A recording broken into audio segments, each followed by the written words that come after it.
बचाया। वह एक परिपूर्ण विशेषज्ञ था। न केवल उसकी मार्शल आर्ट्स में महारत थी, बल्कि चिकित्सा कौशल भी उच्च था। उसने जंगली तेंदुए की नसों का उपयोग करके लड़के की कट चुकी नसों को जोड़ दिया। इसके बाद से वह भागने दौड़ने में सक्षम हो गया। इसका उसे बहुत लाभ हुआ। कुछ दर्शकों को इस रहस्यमय व्यक्ति की पहचान थोड़ी जानी पहचानी लग सकती है। ये वही है जो रेड 2 का मुख्य काला पात्र था, दिथली हांगकोंग बुडाओमेई।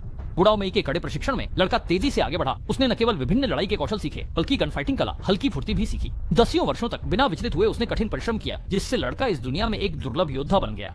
उच्च स्तरीय योद्धा होने के बावजूद परिवार की दुखद मृत्यु का मानसिक कष्ट उसे लगातार परेशान करता रहता। उसके गुरु वू दाओमेई उसे भ्रमित करने वाली धुआं देकर उसकी पीड़ा को अस्थायी रूप से कम करते, जिससे वह गहरी नींद में सो सके। फिर भी लड़का अक्सर अपनी मृत बहन को देख पाता।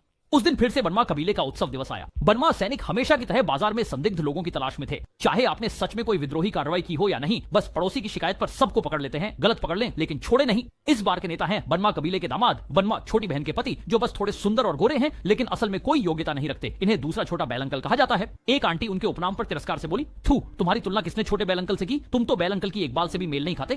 कहा जा सकता है कि पूरे परिवार में उनका स्वभाव सबसे अच्छा था, लेकिन इस बार वह पूरी तरह से बर्दाश्त खो बैठे। झूठ नुकसान नहीं पहुंचाता, सच्चाई ही तेजधार होती है। उन्हें सबसे ज्यादा डर था कि कोई कहे कि वह बुल अंकल की तरह नहीं है। गुस्से में उन्होंने बंदूक निकाल ली, लेकिन गलती से निशाना चूक गया और उन्होंने इस घटना ने मासूम राहगीरों को भड़का दिया और भीड़ कुछ हद तक नियंत्रण से बाहर